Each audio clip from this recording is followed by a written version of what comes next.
Bonjour à tous et bienvenue sur cette nouvelle vidéo du parapluie. Tu as déjà lu le titre et tu as vu que l'on allait parler d'une histoire incroyable mais vraie. Un moment d'histoire très peu connu, mais qui n'en est pas moins invraisemblable. Alors prends tes popcorn et installe-toi bien devant la vidéo, c'est parti.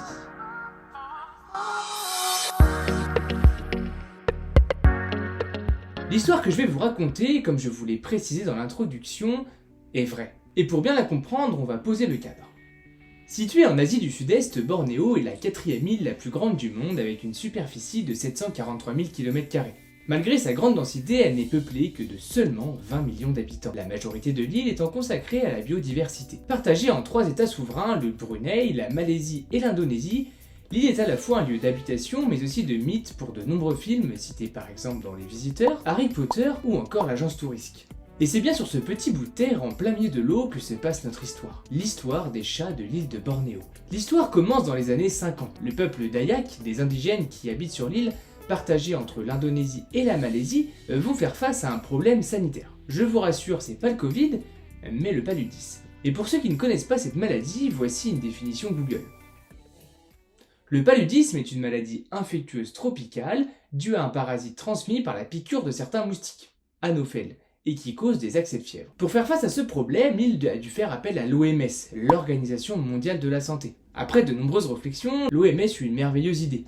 Pulvériser copieusement des pesticides DDT, un moyen selon eux rapide et efficace et sans danger pour tuer tous les moustiques sur l'île et éviter la propagation du virus. Alors ouais, c'est une idée de merde, mais souvenez-vous, nous sommes dans les années 50. Et bien sûr, la technique fonctionne, les moustiques disparaissent et avec eux, le paludisme. Le peuple Dayak vit sa meilleure vie quand quelques temps plus tard, un effet intéressant a commencé à se produire. Les toits des maisons du peuple Dayak ont commencé à s'effondrer à tour de rôle. Intrigués par ce phénomène, les habitants de l'île rappellent l'Organisation mondiale de la santé. Et après avoir analysé la situation, ils se rendent compte que les pesticides utilisés ont non seulement anéanti les moustiques, mais aussi une espèce de guêpe vivant sur l'île qui assurait l'équilibre des chenilles. N'ayant plus d'équilibre sur l'île, les chenilles se sont multipliées très rapidement et ont commencé à dévorer le toit des habitants. Dans le même temps, les insectes ont eux aussi connu des changements.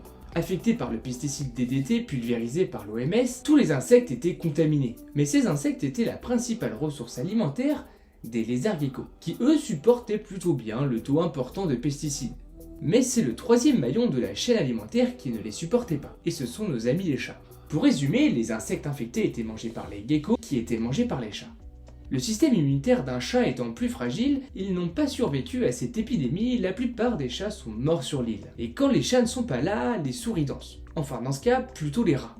Car oui, les chats se chargeaient de réguler la population de rats sur l'île. Mais sans eux, ils ont commencé à se multiplier, emmenant avec eux la peste. Sans oublier la destruction des stocks de nourriture, le peuple Dayak refait donc appel à l'OMS, en espérant trouver une solution. Mais cette fois, l'OMS est au pied du mur. Ils n'ont pas de solution dans l'immédiat. Ils vont donc devoir improviser. Et nous arrivons au point le plus what the fuck de l'histoire car l'OMS va décider de parachuter des chats avec l'aide de la Royal Air Force. Voici des photos.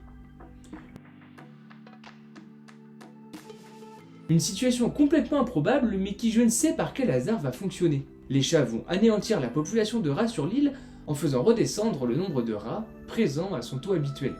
Malheureusement, je n'ai pas trouvé de chiffre officiel sur le nombre de chats parachutés, ni même sur combien ont perdu la vie. Mais cette histoire nous prouve bien quelque chose, que lorsque l'on ne comprend pas les interactions dans la nature, les solutions créent souvent de nouveaux problèmes.